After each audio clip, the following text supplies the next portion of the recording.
Hey, what's going on, Taco fan? I know it's been a little while, but I've been kind of strategizing for this video in particular, and I've also been kind of grinding in like case tournaments and stuff as I've been keeping you guys up to date. But here are a few technical plays that you can do with some of the cards in your deck and some mindset and a little bit into the mind of whenever I play this deck. And I think you guys might get some stuff out of it. So, as y'all know, I play the Fusion Duplication build. I've been liking it a lot and it's been doing very well. But there's something you could do whenever you have Quim in this, because sometimes you do hard open this, and there's a cool play that comes up too. So you can go normal summon Quim. You can use her effect. You can send Branded Fusion to the graveyard. Thought I pulled it to the side. You can send this to the graveyard. You can do whatever else depending on your hand, but just say you want to do this play and you feel like your hand will lose to Ash. You could send this to the graveyard and then you can set Duplication. So now during your opponent's turn, you could pretty much just Branded Fusion without getting Ash at all. So you go activate during whatever phase, you target the fusion, you could banish it. And then what I like to do sometimes, depending if I get interrupted, of course we send Albaz and I'll send Jowgen. And then you just kind of make the Sanctifier. And then you can activate the Sanctifier. Depending if you have opening and grave, you can give this to your opponent to shut them down.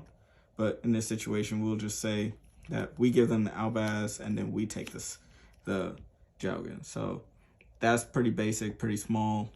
It comes up a lot.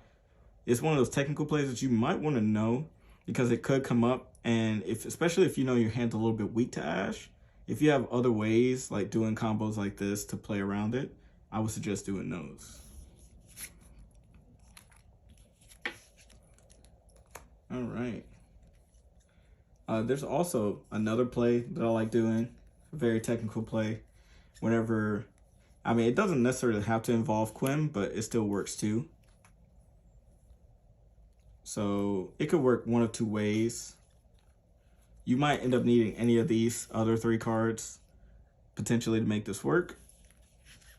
So say you ended up sending this to the graveyard and you don't have any cards in hand, that's where the Retribution comes in handy. For both of these, it comes in handy. As you can see, your opponent makes a card, leave the extra deck, you go activate Quim, target. Most times they won't interrupt it because they're like, oh, you don't have no cards in hand, and they might forget about this. And then that's where you can go effective Retribution. You could say target something like a branded opening, add it back to your hand. Summon the Albaz, and now you have a card in hand to discard with Albaz. Pretty sure it comes up sometimes for a lot of people, but one of my favorite ones to do is this one, this little combo right here.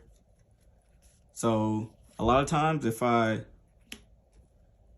have the Sprint, and say I sent the Sprint to the grave in any way, shape, or form, one of the things I like to do during the end phase, you can do the whole red combo if you want, or you can do something like sending this, using the effect to special summon the kit.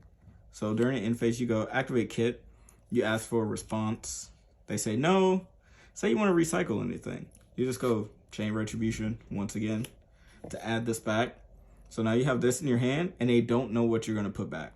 So you can get back your Branded Fusions and stuff, and most times they'll assume that you're going to keep Branded Fusion. It's not always the case. So it's kind of a little mind game that you could do. You search whatever card you want, and then they know about this card potentially being in your hand or in your deck.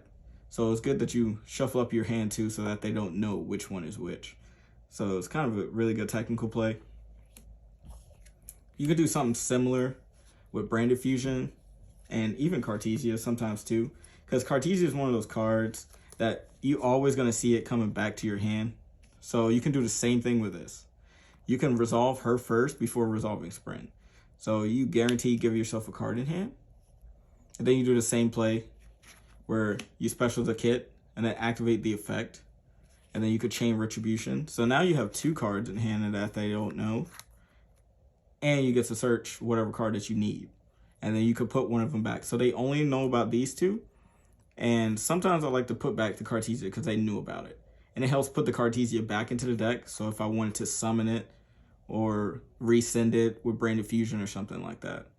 So those kind of plays do come up. So kind of keep that in mind whenever you're playing. That's how you keep the hand advantage and keep things unknown. And that's one of the best things you could do whenever you're playing this deck. And try to keep playing with the same cards that they know, so that they have to play around other cards. And one of the last ones that I like to do is typically with one of these two. They're pretty much the same situation. So what I like to do sometimes, yes, I'm going to spoil this for all of us, but that's going to be where it comes into mind, which is mind games, especially with these. Because typically if you open something like this, you're going to try to do it during the draw phase to avoid like certain hand traps and stuff. But sometimes you can bluff having these to allow certain cards in your hand to go through. Because sometimes your hands can be fragile, could have a bunch of normal summons or something, like say a bunch of these guys. You don't want to really do anything with them. You could do this during the main phase to kind of force whatever card you want to go through. The only one you can't really force through is Fusion.